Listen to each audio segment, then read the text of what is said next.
और अब देख लेते हैं 10 बजे की 10 बड़ी खबरें।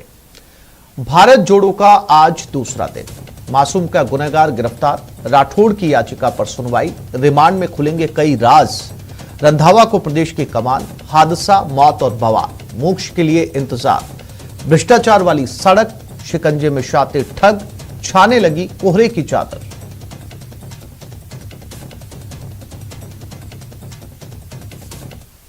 जयपुर में महिलाओं का सूनी सड़कों से गुजरना मुश्किल हो रहा है। सरेरा युवती से स्कूटी सवार छेड़छाड़ कर रहा था। मोहाना और शिप्रा पथ में आए थे छेड़छाड़ के सीसीटीवी फुटेज सामने। शिप्रा पथ में 2 महिलाओं ने दर्ज करवाई थी रिपोर्ट। मोहाना में छेड़छाड़ करने वाला मंचला पकड़ा भी गया। डीएसटी की टीम ने सीसीटीवी फुटेज से रवि गुप्ता को पकड़ा है। फुटेज में सामने आया था कि रवि की स्कूटी का नंबर मोहाना थाने में शांति भंग में रवि को गिरफ्तार किया गया है।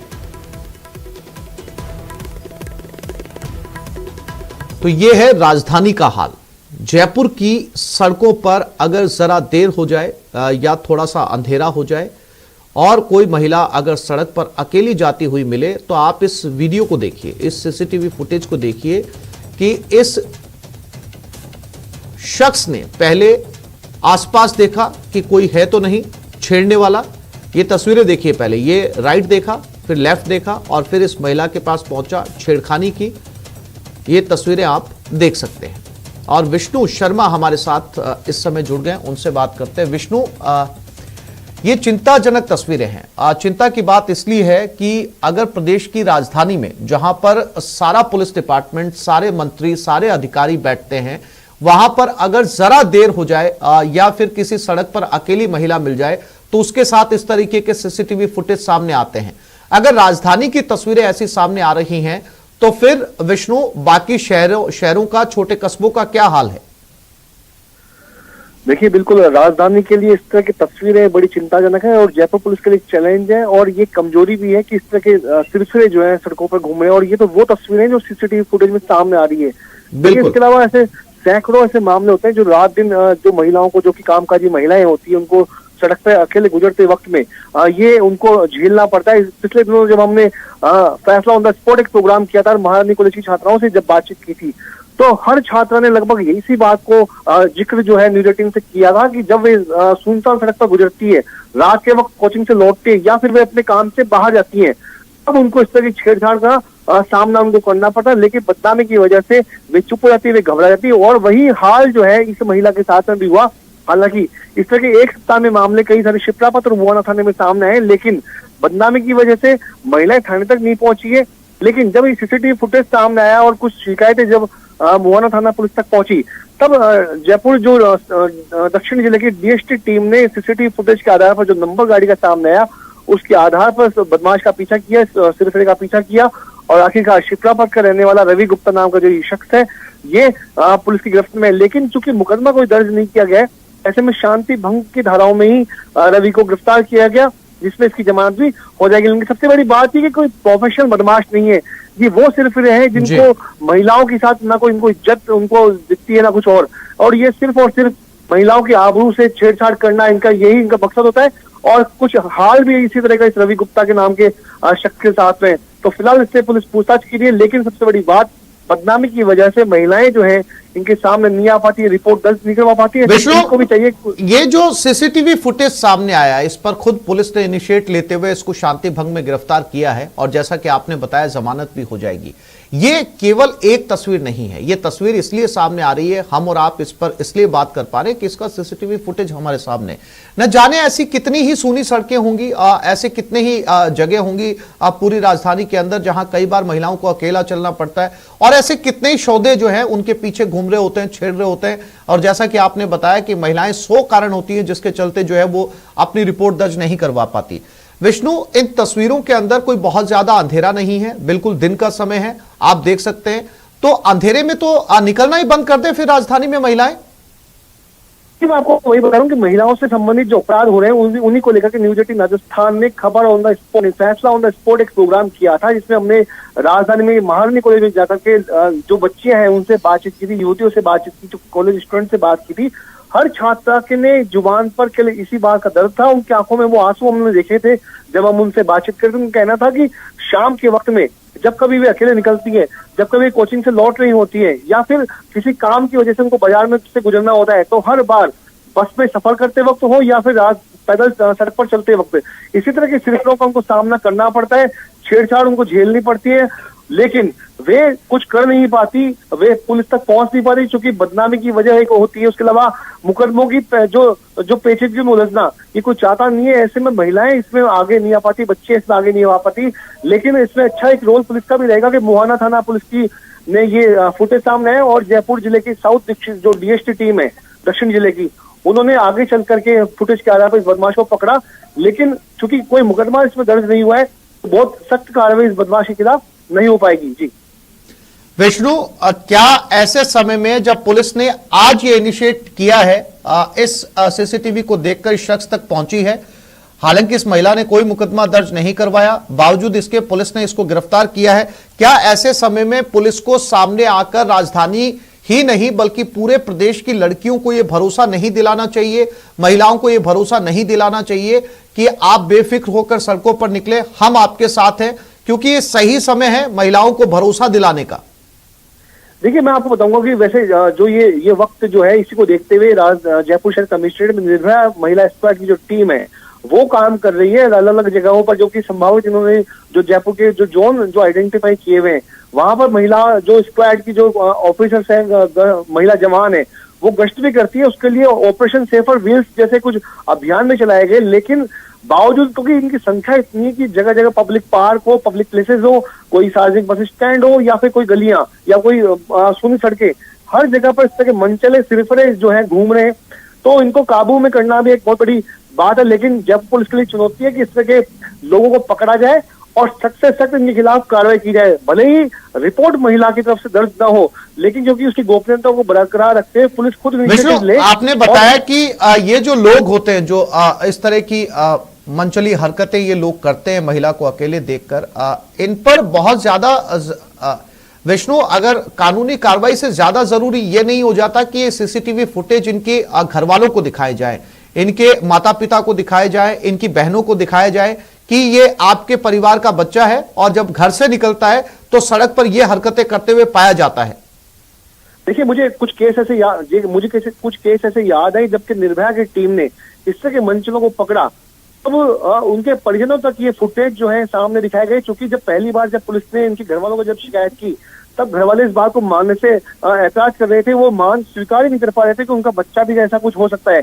लेकिन जब फुटेज उनको दिखाई गई, तब उनको सामने आया कि उनके घर का जो लाल है, उनका जो बेटा है, जो कि वो कितना शातिराना तरीके से बाजार में गुजरता है और महिलाओं के साथ, बच्चों के साथ में छेड़छाड़ की वारदात को अंजाम देता है। ऐसे में ये बहुत जरूरत है कि ऐसे फुटेज उनके घर वालों के सामने लाया जाए, समाज के सामने लाया जाए, ताकि ये लोग एक्सपोज हो सके और आगे आने वाले वक्त में ये इस तरह की कोई हरकत ना करें। विष्णु, जानकारी के लिए आपका धन्यवाद। आगे बढ़ते हैं। राजू ठेहट हत्याकांड का बीकानेर कनेक्शन, पकड़े गए एक शूटर को हुए पैसे ट्रांसफर। बीचवाल स्थित ई मित्र केंद्र से शूटर जतिन को ट्रांसफर हुए 40,000 रुपए। शूटर जतिन मेघवाल को ट्रांसफर किए गए। पैसा जमा कराने वाले की तलाश में फिलहाल पुलिस जुटी है। हत्या की जिम्मेदारी लेने वाले रोहित गोदारा का भी बीकानेर कनेक्शन है। लूण करणसर थाना के कपूसरिया निवासी है रोहित गोदारा। बीचवाल सीआई महेंद्र दत्त ने यह जानकारी दी है।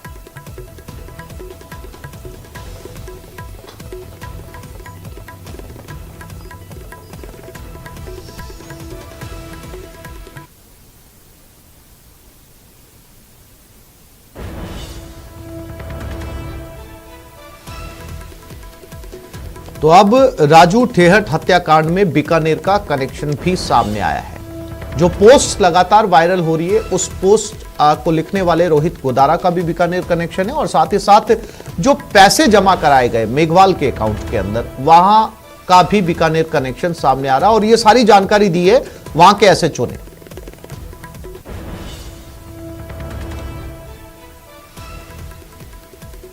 और इसी खबर पर ज्यादा जानकारी के लिए बात करते हैं हमारे बीकानेर संवाददाता मनीष थादीज के साथ। मनीष, और क्या कुछ कहा एसएचओ ने? जी बताना चाहूंगा, राजू ठेठ हत्याकांड का जो बीकानेर कनेक्शन निकल करके सामने आया, सबसे पहला बीकानेर कनेक्शन तो यही निकल करके आया था जब राजू ठेठ की हत्या की गई थी, उसको गोलियां मारी गई थी, तो इसकी जिम्मेदारी ली थी रोहित गोदारा ने। रोहित गोदारा वो शख्स है जो बीकानेर जिले के लूणकरणसर थाने के कप्पूसरिया गांव का निवासी है। वहीं पर जो सबसे बड़ा जो अपडेट सामने आ रहा है इसमें, कल सीकर जो थाना सीकर की जो पुलिस है वो बीकानेर आई थी और बीकानेर से यहाँ जो बीछवाल है वहां एक स्थित ई केंद्र पर गई थी, जहां से जानकारी पुलिस को मिली थी कि जो मेन जो शूटर था इस गैंग का, जिसको पुलिस ने पकड़ा है, जतिन मेघवाल, इसको किसी शख्स ने 40,000 रुपए ई मित्र केंद्र से जो ट्रांसफर किए थे। फिलहाल जो पुलिस है उसने रिकॉर्ड ले लिया है ई मित्र केंद्र से, और जमा करवाने वाले जिसने जतिन मेघवाल जो शूटर था राजू ठेठ को गोली मारने वाला, उसकी जो जानकारी है ये इसको जुटाने में फिलहाल पुलिस लगी हुई है। और ये पूरी जानकारी जो है सीआई बीछवाल महेंद्र दत्त ने दी थी। उनका कहना था कि कल ही पुलिस सीकर की पुलिस आई थी और बीकानेर जो पुलिस है वो पूरी तरह से कोऑपरेट कर रही है, जो कुछ उनको सहयोग जरूरत पड़ रही है बीकानेर से वो उसको पूरा सीकर पुलिस को मुहैया करवाया जा रहा है। जी, जानकारी के लिए मनीष आपका धन्यवाद।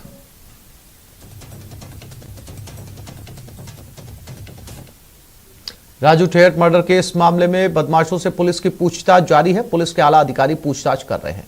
आरोपी मनीष जाट और विकास गुर्जर से पूछताछ चल रही है। एक बाल अपचारी को भी संप्रेषण गृह भिजवाया गया है। पालवास स्थित संप्रेषण गृह की सुरक्षा बढ़ाई गई है।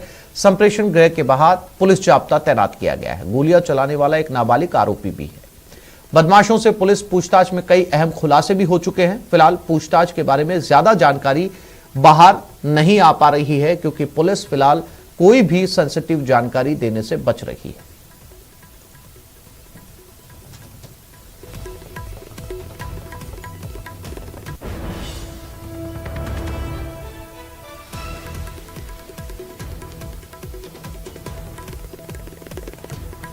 तो राजू ठेठ मर्डर केस में जो आरोपी पकड़े गए हैं उनके साथ पुलिस की पूछताछ जारी है, और जो जानकारी निकलकर सामने आ रही है पुलिस के सीनियर अधिकारी इनसे पूछताछ कर रहे हैं। हालांकि ये जानकारी उन्होंने अभी मीडिया के साथ साझा नहीं की है, क्योंकि बताया जा रहा है कि बहुत सी संवेदनशील जानकारियां हैं जो पुलिस नहीं चाहती कि बाहर लीक हो और दूसरे आरोपियों को इसका फायदा पहुंचे। लेकिन सूत्र बता रहे हैं कि बहुत सारी जानकारियां पुलिस ने निकलवाई है। संदीप हुड्डा सीकर से हमारे साथ जुड़ गए।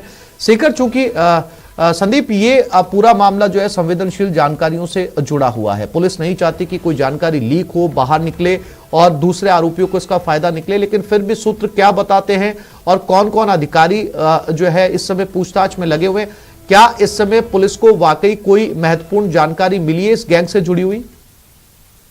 बिल्कुल, जो रिमांड पर लेकर के पूछताछ की जा रही है, क्योंकि कल जो दोपहर बाद तक तो पुलिस जो लॉ एंड ऑर्डर की स्थिति बनी हुई थी, डेड बॉडी नहीं उठी थी, उसमें व्यस्त थी, और उसके बाद लगातार जो पूछताछ की जा रही है उसमें कई अहम खुलासे उसमें हुए हैं, और कई ऐसे बदमाशों के बारे में जानकारी मिली है जो इनको किसी न किसी तरीके से मदद पहुंचा रहे थे, जिसमें पैसे पहुंचाने से लेकर के वेपन पहुंचाने तक की बात अब तक सामने आई है। और हमारी जैसे सूत्रों से बात हुई तो उसमें तो ये भी सामने आया कि किसी बड़े गैंगस्टर का नाम भी जो बदमाश है उनके जरिए पता चला है। लेकिन फिलहाल पुलिस जो है वो पूरे मामले में बड़ी सावधानी से काम कर रही है और किसी का भी नाम उजागर नहीं कर रही है। ऐसा इसलिए भी किया जा रहा है कि कहीं दूसरे बदमाश है वो सचेत हो जाएं और फिर पुलिस को उनको पकड़ने के लिए कड़ी मशक्कत करनी पड़े।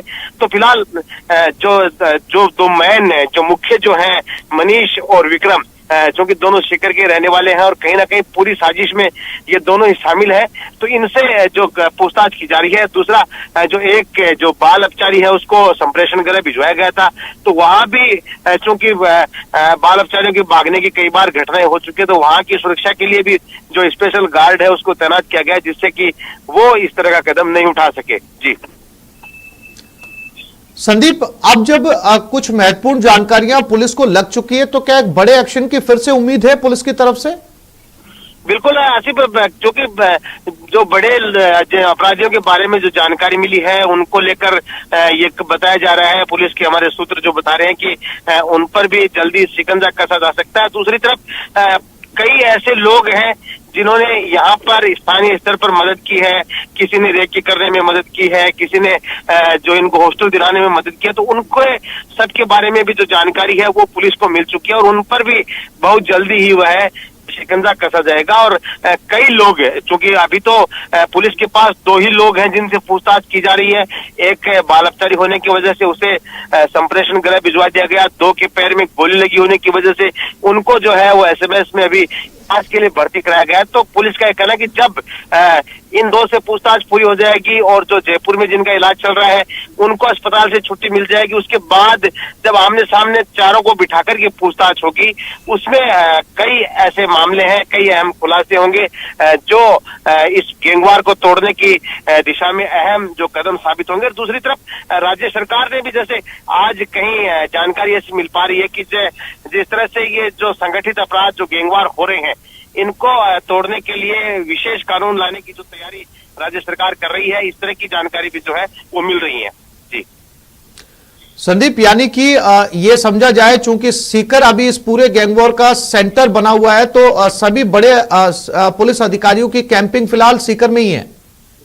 बिल्कुल, देखिए जो बातचीत हुई थी, वार्ता हुई थी, उसमें भी ये फैसला किया गया था कि IG और SP की निगरानी में SIT गठित होगी जो जांच करेगी। तो निश्चित रूप से जो IG और SP की निगरानी में पूरी जांच की जा रही है। इसके साथ साथ जो रेंज ऑफिस के जो बड़े अधिकारी हैं, रेंज में जो जितने भी जो रेंज कार्यालय में जो बड़े अधिकारी हैं वो सभी भी यहाँ मौजूद हैं और एक स्पेशल टीम है जो इस पूरे मामले को इंट्रोगेशन कर रही है, जो ये जानकारी जुटाने की कोशिश कर रहे हैं कि किस तरह से जो बड़े बदमाश हैं उन्होंने साजिश रची। और उसके बाद चूंकि मनीष जो है ये इस पूरे मामले का आसिफ सूत्रधार बताया जा रहा है, जैसा कि हमारे सूत्र बता रहे हैं कि ये चूंकि आनंदपाल के साथ रहा है, आनंदपाल का ड्राइवर भी रहा है, तो ये इस जो राजू ठेठ का जो मर्डर है इसमें अहम जो कड़ी है पुलिस के पास पूछताछ की और जो पूरा सूत्रधार है।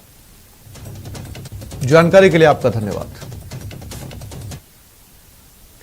और हिंडौन सिटी से यह खबर है, उल्टी दस्त का प्रकोप, सैकड़ों बीमार हैं। 12 साल के मासूम गिरधारी कोली की मौत भी हो चुकी है। सुबह उल्टी दस्त होने के बाद उसे अस्पताल ले जाया गया। चिकित्सकों ने जांच के बाद बच्चे को मृत घोषित कर दिया। 2 दिन में उल्टी दस्त के लगभग 90 मरीज सामने आए हैं। 11 बच्चों समेत 17 मरीजों को जयपुर रेफर किया गया। दूषित पानी से ये बीमारी फैलने की आशंका जताई जा रही है। हिंडौन के चौबेपाड़ा क्षेत्र के आसपास के ज्यादातर मरीज हैं। जलदाय विभाग ने इलाके से पानी के सैंपल लिए हैं। लोगों में प्रशासन और जलदाय विभाग के खिलाफ गुस्सा है। जलदाय विभाग और प्रशासन अब इस पूरे मामले की जांच कर रहे हैं।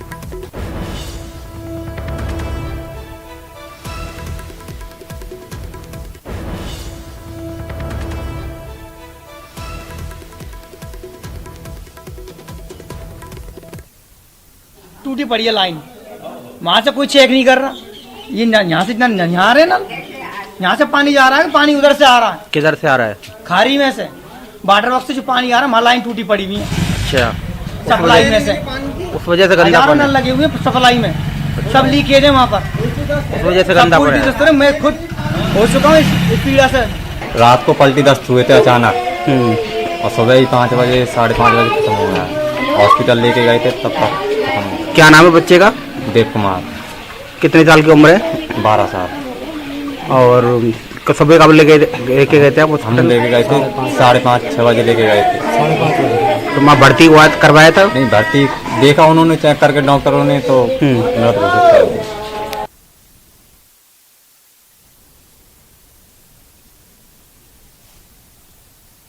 और इसी खबर पर ज्यादा जानकारी के लिए बात करते हैं हमारे संवाददाता धर्मेंद्र के साथ। धर्मेंद्र, क्या अपडेट इस पूरे मामले को लेकर? क्या वाकई पानी की वजह से इतने लोग बीमार पड़े वहां पर?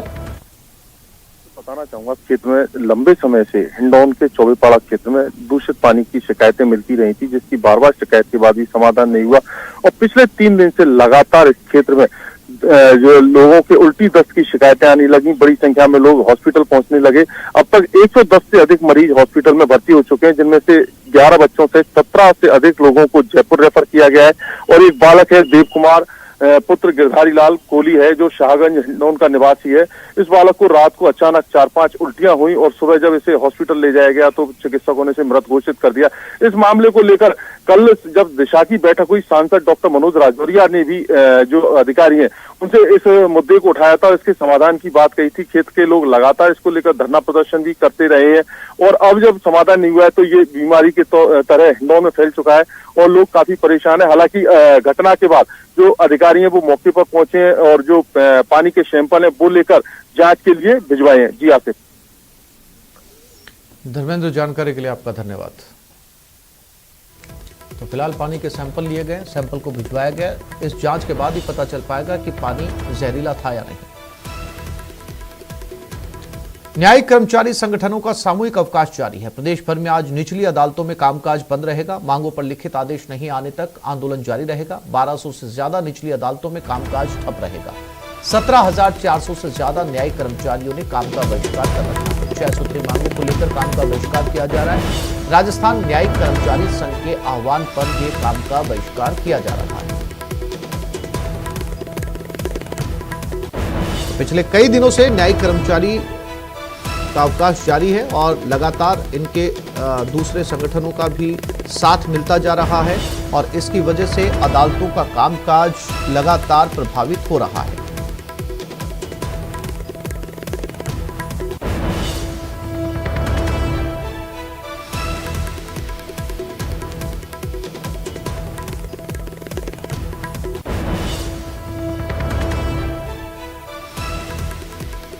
और इसी खबर पर ज्यादा जानकारी के लिए बात करते हैं हमारे संवाददाता राकेश शर्मा के साथ। राकेश, बहुत ज्यादा लंबी खींच रहा है ये प्रदर्शन और साथ ही साथ दूसरे जो संगठन है वो भी जुटते जा रहे हैं और इसका खामियाजा सीधे तौर पर आम लोगों को भुगतना पड़ रहा है। राकेश,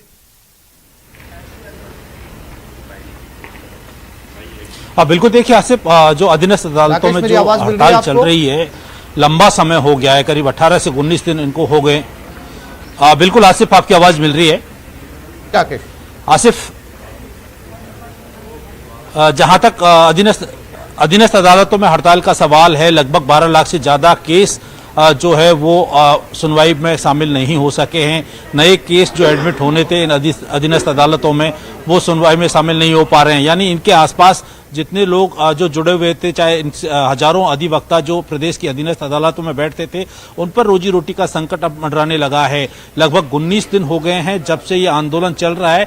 10 नवंबर को सुभाष मेहरा की जो मौत की बात सामने आई थी। अब चूंकि जो all India subordinate court staff association है, उसने इस पूरे मामले को लेकर के नाराजगी जताई है और chief justice Rajasthan high court को पत्र लिखा है और उसमें ये चेतावनी दी है कि 7 अगर दिसंबर तक इस मामले पर कार्रवाई नहीं होती है तो एक देशव्यापी आंदोलन चलाया जाएगा। जंतर मंतर पर तमाम देश के जो न्यायिक कर्मचारी हैं वो इस मामले को लेकर इकट्ठा होंगे और चीफ जस्टिस ऑफ इंडिया को भी पत्र लिखेंगे। साथ साथ प्रधानमंत्री और कानून मंत्री से भी इसमें हस्तक्षेप की मांग की जाएगी। चूंकि जिस तरीके से राजस्थान में ये मामला जो सामने आया है उसमें न्यायिक कर्मी की मौत के बाद में पुलिस ने एफआईआर तक दर्ज नहीं की है, जिससे तमाम न्यायिक कर्मचारी संगठनों में रोष है और जो अलग अलग राज्यों के न्यायिक कर्मचारी पदाधिकारी हैं वो यहाँ पर पहुंच रहे हैं।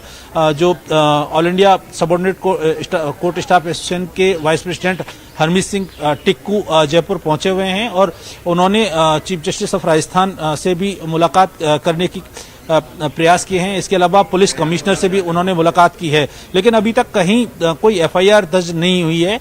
न्यायिक कर्मचारियों का यह आरोप है कि जिन परिस्थितियों में सुभाष मेहरा की मौत हुई है उस मौत पर जो है वो एफआईआर दर्ज करने के साथ साथ उसकी उच्च स्तरीय जांच की मांग कर रहे हैं ताकि दूध का दूध और पानी का पानी हो सके, लेकिन अभी तक ऐसा संभव नहीं हो पाया है।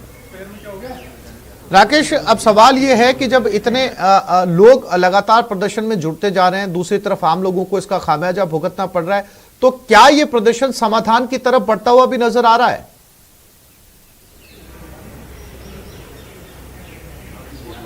देखिए, बिल्कुल कहीं समाधान नजर इसलिए नहीं आ रहा है क्योंकि जो अधीनस्थ अदालतें हैं जिनमें कामकाज ठप पड़ा हुआ है वहां पर कोई वैकल्पिक व्यवस्था नहीं की गई है। दूर दराज इलाकों से जो लोग आते हैं न्याय की उम्मीद में, बहुत सारे ऐसे केसेज हैं जहां पर चाहे जमानत पर सुनवाई का मामला हो या किसी के मुआवजे के भुगतान का मामला हो, वो तमाम केसेस वहां पर लटक गए हैं और उनकी ये न्यायिक प्रक्रिया अब पूरी तरीके से ठप हो गई है। हम ये कहें तो ये गलत नहीं होगा क्योंकि सभी अधीनस्थ अदालतों में कामकाज बंद है। अब इसका जो सबसे बड़ा नुकसान आम जनता को उठाना पड़ रहा है। तारीखें बढ़ा दी गई हैं, लगभग 2 से 3 महीने आगे की तारीखें दी जा रही हैं, यानी तारीखों पे तारीख तो दी जा रही हैं लेकिन समाधान जो है वो अब संकट बन गया है। चूंकि अदालतों में पहले से ही बहुत ज्यादा मामले लंबित हैं, ऐसे में इसके कारण ये जो आंकड़ा और भी ज्यादा तेजी से बढ़ेगा और संभवतः ये अदालतों को इसको इन आंकड़ों में सुधार करने के लिए, व्यवस्थित करने के लिए फिर से एक लंबी कवायद इसमें करनी पड़ेगी। जहां तक लोगों की बात है, लोग दूर दराज इलाकों से अभी भी अदालतों में पहुंच रहे हैं। उनको इस हड़ताल की इतनी जानकारी भी नहीं है, ना ही किसी तरीके से वहां पर उनको अलर्ट भेजा जा रहा है। तो परेशान लोग दूर दराज इलाकों से इन अदालतों में पहुंचते हैं और वहां न्याय के लिए भटक रहे हैं। राकेश, ये हड़ताल कई दिनों से चल रही है, इसको अच्छा खासा समय हो चुका है। अब ऐसे में सभी जगह इस बात की खबर है और बड़ी दूर से लोग जो हैं वो अदालतों के अंदर आते हैं, या ये कहा जाए राजस्थान के लगभग सभी जिलों से। ऐसे में बड़ी दिक्कत होती है, बड़ी मुश्किलों से वो बसें बदलते बदलते जयपुर पहुंचते हैं। यहां आकर पता चलता है कि जो है वो अदालतें ही बंद हैं। अब ऐसे में कहीं ना कहीं समाधान निकलना इसलिए भी जरूरी है कि पहले से बहुत सारे पेंडिंग केसेस हैं और इन दिनों में अगर यह हड़ताल लगातार चलती रही तो इन पेंडिंग केसेस की तादाद और बढ़ने वाली है। राकेश। बिल्कुल आसिफ, देखिए चूंकि सिर्फ जयपुर की बात नहीं है, जो दूर दराज इलाकों में चाहे एडीजे कोर्ट हो, सीजेएम कोर्ट हो, ईसीजीएम कोर्ट हो, तमाम और दूसरी जो सबऑर्डिनेट अदालतें हैं उसमें हम श्रमिक जो अदालत हैं श्रम से जुड़ी हुई या और भी जो अदालतें, तमाम अदालतों में कामकाज पूरी तरीके से ठप पड़ा है। न्यायिक 17,400 से ज्यादा न्यायिक कर्मचारी जो है सामूहिक अवकाश पर हैं और वो काम पर उन्होंने आने से साफ इनकार कर दिया है। दूसरे जो कर्मचारी संगठन है उन्होंने भी इनको नैतिक समर्थन दिया है। तो निश्चित तौर पर जो लोग गांव में रहते हैं, जिनके पास इसकी सूचना नहीं है, उनके पास विधिवत तरीके से इस बात की सूचना भी नहीं दी गई है कि उनको अदालत में कब आना है, क्या उनकी अगली तारीख रखी गई है। तो ऐसे लोग पूरे प्रदेश बनाए रखिएगा, समय समय पर अपडेट आपसे लेते रहेंगे इस पूरे मामले को लेकर। फिलहाल तमाम जानकारी के लिए आपका धन्यवाद।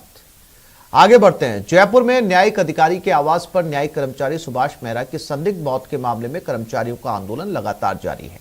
झुंझुनू कलेक्ट्रेट पर न्यायिक कर्मचारी धरना दे रहे हैं। कर्मचारियों के धरने को वकीलों और मंत्रालय कर्मचारियों का समर्थन मिल रहा है। प्रदेश स्तर पर चल रहे आंदोलन का असर न केवल झुंझुनू जिला मुख्यालय बल्कि खेतड़ी, चिड़ावा, पिलानी, बुहाना, सूरजगढ़, उदयपुरवाटी, नवलगढ़ में भी देखने को मिल रहा है। 6 दिनों से न्यायिक कार्य पूरी तरीके से ठप है।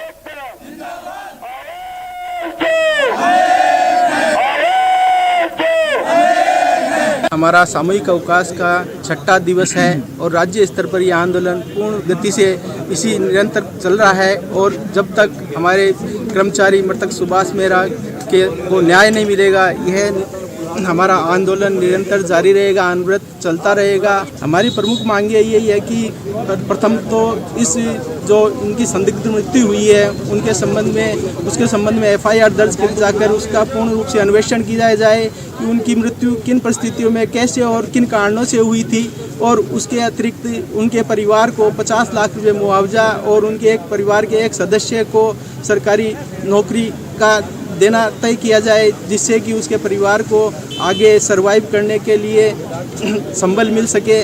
और जब तक ये हमारी मांगे पूर्ण नहीं होगी तब तक हम इसी तरह अनवरत हमारा संघर्ष जारी रखें। एक छोटे से ब्रेक के लिए रुक रहे हैं, जल्द लौटेंगे।